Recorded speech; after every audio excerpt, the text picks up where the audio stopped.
अरे समझावे तेरी मात और बन को ध्रुव मती जइयो।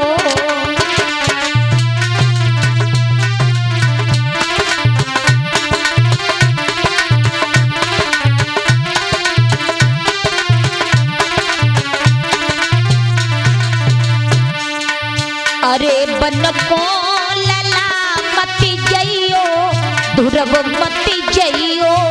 अरे बन को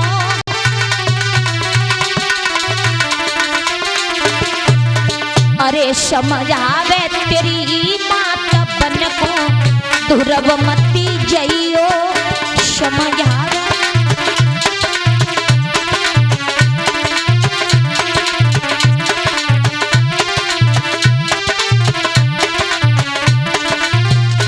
और बोली मैया अरे बारी उमरिया तेरी लला मेरे तेरी बारी।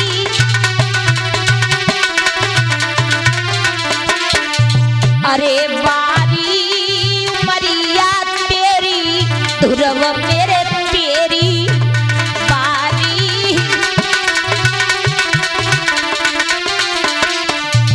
अरे सुंदर तेरो गात बन को लला मती जइयो।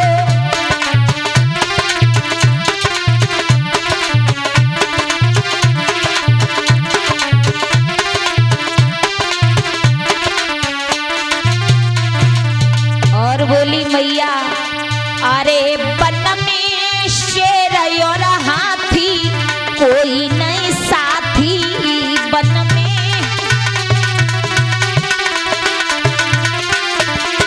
बेटा वन में शेर जानवर रहते वहां कोई अपना नहीं है। तुम अभी बहुत छोटे हो ध्रुव मान जाओ, लेकिन ध्रुव नहीं मानने वाले भैया।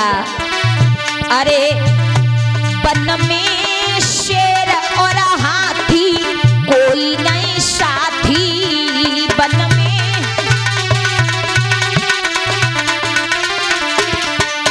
अरे खाई जाए तेरो गात बन को लला मती जइयो।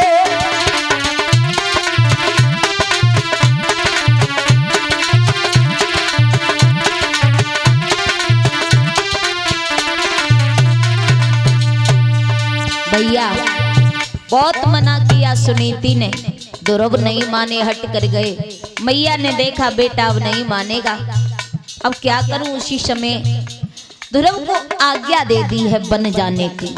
ध्रुव ने मैया सुनीति के चरण छुए आशीर्वाद लिया और चल दिए वन के लिए। एक बात मैया से कही, सुनीति रोई तो ध्रुव बोले माँ रो नहीं, एक बात सुनो। क्या बोले ध्रुव? अरे जिंदा मैया रहेरी तो करिए फिर हम फेरी। माँ हम वन में जा रहे हैं माँ, अगर जिंदा बने रहे तो तुम्हारे पास लौट के तुम्हारा बेटा जरूर आएगा। अगर मैं मर गया तो मुझे भूल जाना माँ, भूल जाना। बोले ध्रुव अरे जिंदा मैया रहेरी तो करी है फिर से फेरी। और ले लेरी प्रणाम री, अरे ले लेरी प्रणाम री आखिरी मैया मेरी।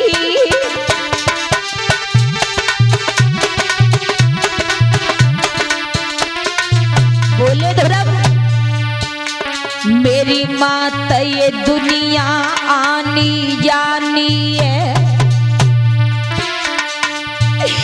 यहाँ रहना नहीं किसी को मैया भूमि बिरानी है। माँ ये संसार जो है ना, यहाँ पर तो आने जाने की रीत है। कोई आता है तो कोई जाता है, इसलिए माँ महाराज मात घर रोवत छोड़ी दई, अरे त्यागी मोह मैया अपनी को बन की रहा गई। भैया मैया को ध्रुव ने आंगन में रोता छोड़ दिया और वन की रास्ता पकड़ ली। जाकी मैया रोवती रही, ललाजा को बन को जाई रोए। जाकी मैया रोवती रही, पूजा को बन में जाई रोए।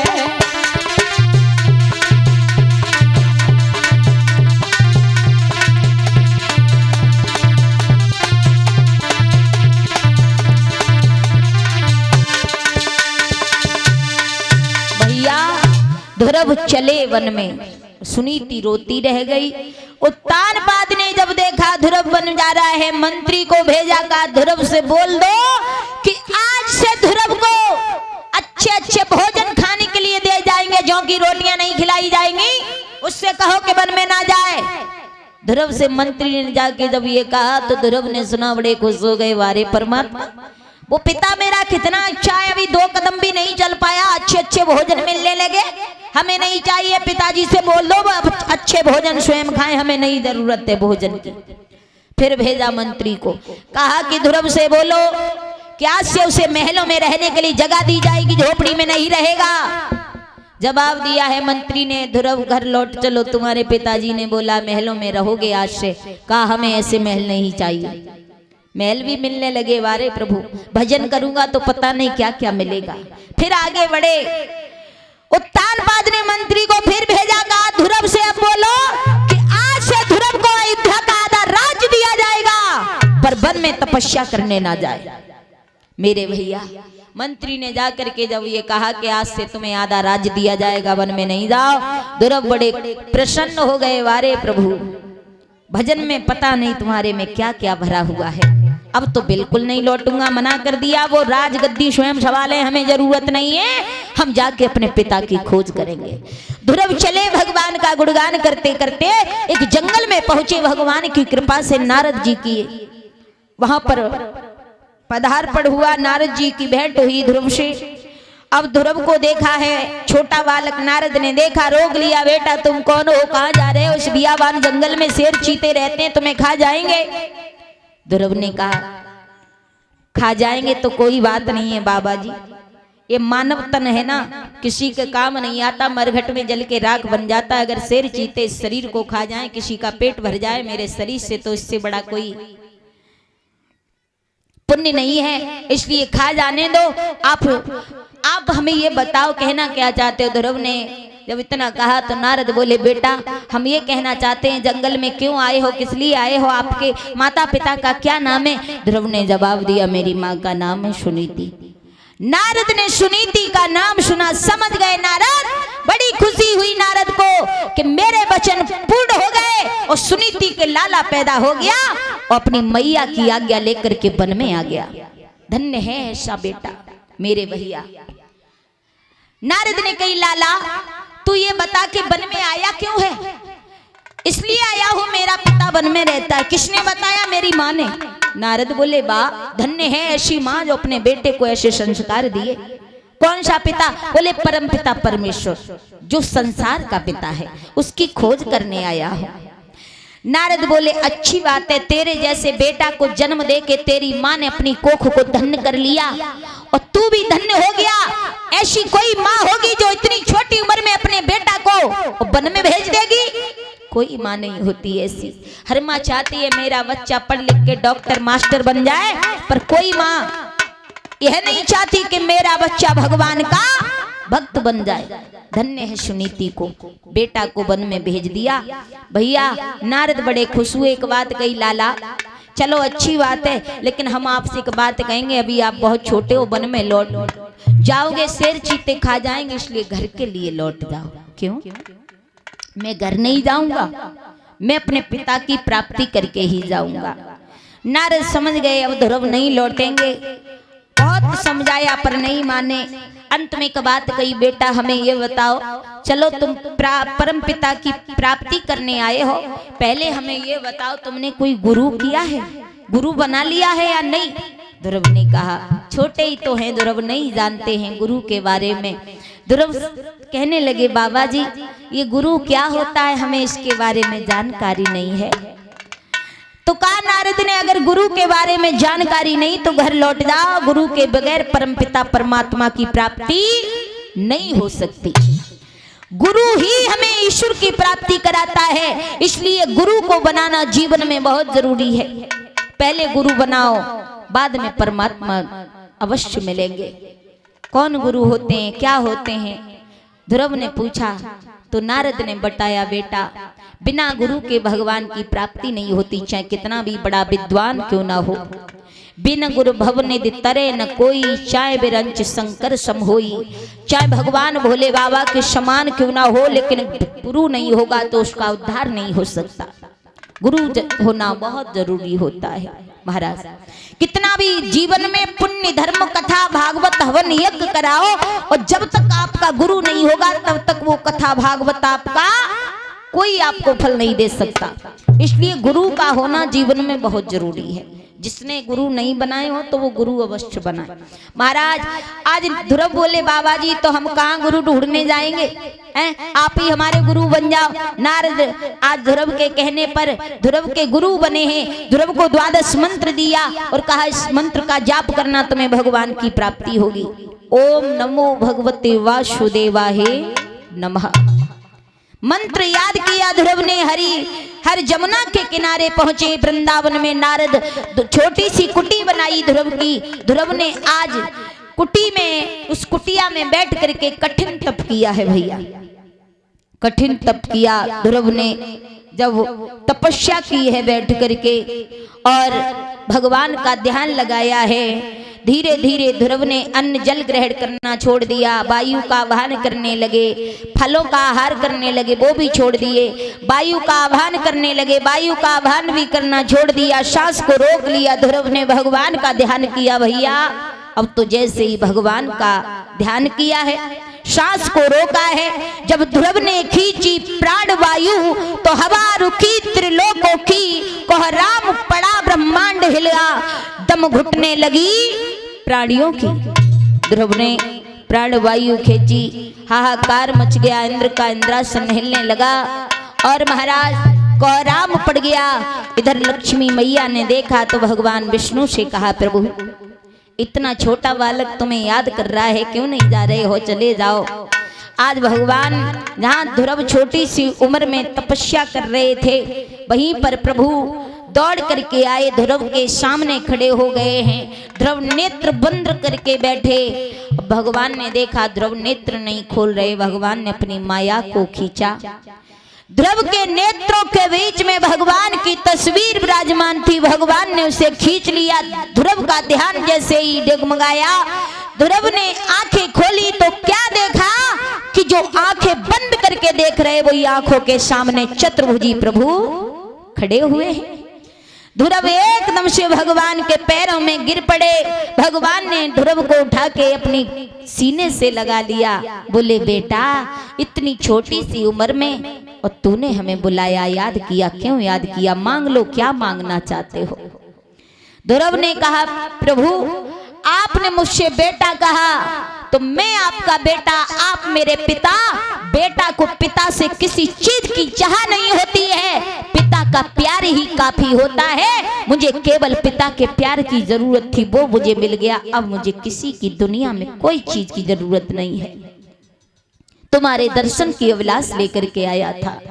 भगवान ने कहा ध्रुव हम तुम्हें अपनी तरफ से दे रहे हैं, जाओ हम तुम्हें वरदान दे रहे हैं कि आप दुनिया से जाने के बाद भी और ध्रुव तारा के नाम से जाने जाओगे। जब तक सूर्य चांद सितारे रहेंगे लोग तुम्हारी कथाओं को सुनते और सुनाते रहेंगे। और जाओ आज से तुम्हें अयोध्या का राज दे रहे हैं। इंद्र को बुलाया और कहा भैया इंद्र हमारे बेटा ध्रुव को अहरापत हाथी पर बिठा के अयोध्या में छोड़ के आओ।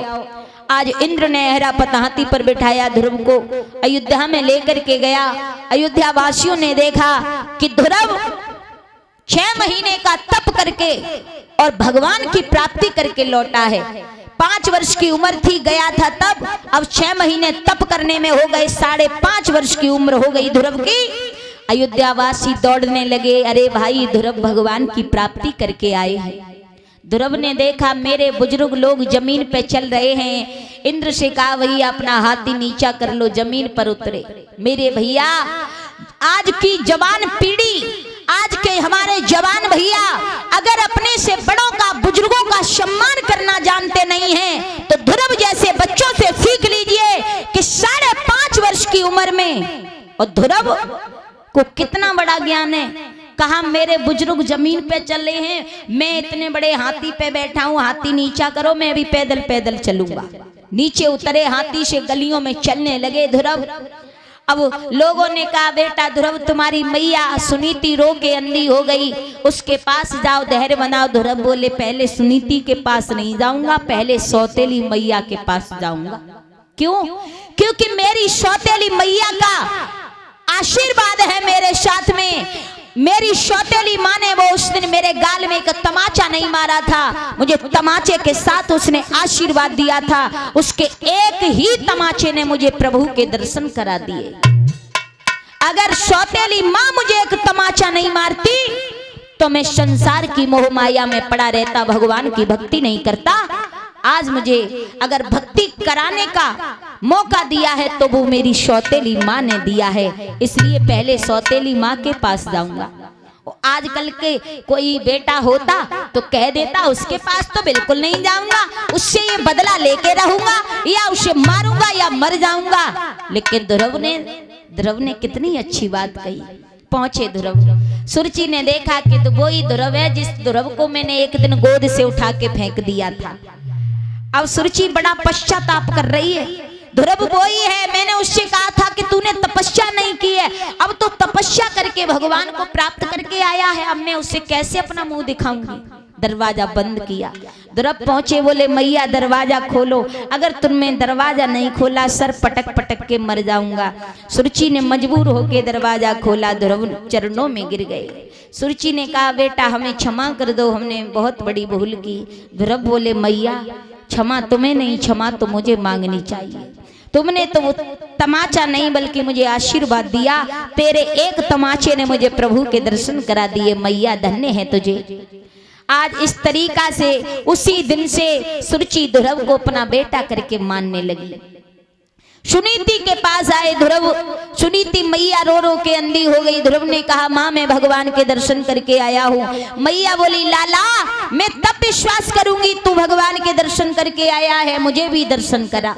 आंखों की रोशनी जा चुकी थी, भगवान का ध्यान करके आंखों में फूंक मारी तो सुनीति की आंखों में रोशनी आ गई, आंखें ज्यों की त्यों हो गई। समझ गई मैया कि मेरा बेटा भगवान के दर्शन करके आया है। इस तरीका से उसके बाद में भैया बताया जाता है कि ध्रुव ने 40,000 वर्ष तक राज्य किया अयोध्या का। उसके बाद ध्रुव मृत्यु के सर पर पैर रख करके अपनी मैया सुनीति को लेकर के सदा सदा के लिए चले गए। आज भी ध्रुव आकाश में ध्रुव तारा के नाम से जाने जाते हैं। आज भी हम उनकी कथाएं गाते चले आते हैं, सुनाते सुनते चले आ रहे हैं। इस तरीका से 5.5 वर्ष की उम्र में भगवान के भक्त ध्रुव ने प्रभु की प्राप्ति की। महाराज बच्चा हो तो ध्रुव की तरह हो। माताओं ध्रुव जैसा बालक पैदा करना कोई ज्यादा बड़ी बात नहीं है। मेरी मैया देखिए माँ सुनीति ने 5 वर्ष की उम्र में बेटा को वन में भेज दिया। मेरी माताओं अपने अपने बच्चों को स्कूल में पढ़ाओ, लेकिन पढ़ाने के साथ साथ अपने भी संस्कार बच्चे को दो, तभी बच्चा संस्कारी बनेगा। स्कूल में पढ़ने से ही बालक संस्कारी नहीं बनता है। सुनीति ने ही उसे बताया कि वन में भगवान की प्राप्ति होती है, तप करने से प्रभु मिलते हैं। कितना बड़ा ज्ञान दिया मैया ने। माताओं इसलिए अपने अपने बच्चों को रामायण गीता पाठ कथा भागवत ये भी सुनाना बहुत जरूरी होता है। जब बच्चा रामायण गीता सत्संग कीर्तन नहीं समझेगा तो फिर माँ बाप को भी नहीं समझेगा। इसलिए सब सिखाना भी बहुत जरूरी है। आइए 2 लाइन का कीर्तन, उसके बाद में फिर आगे आरती प्रसाद।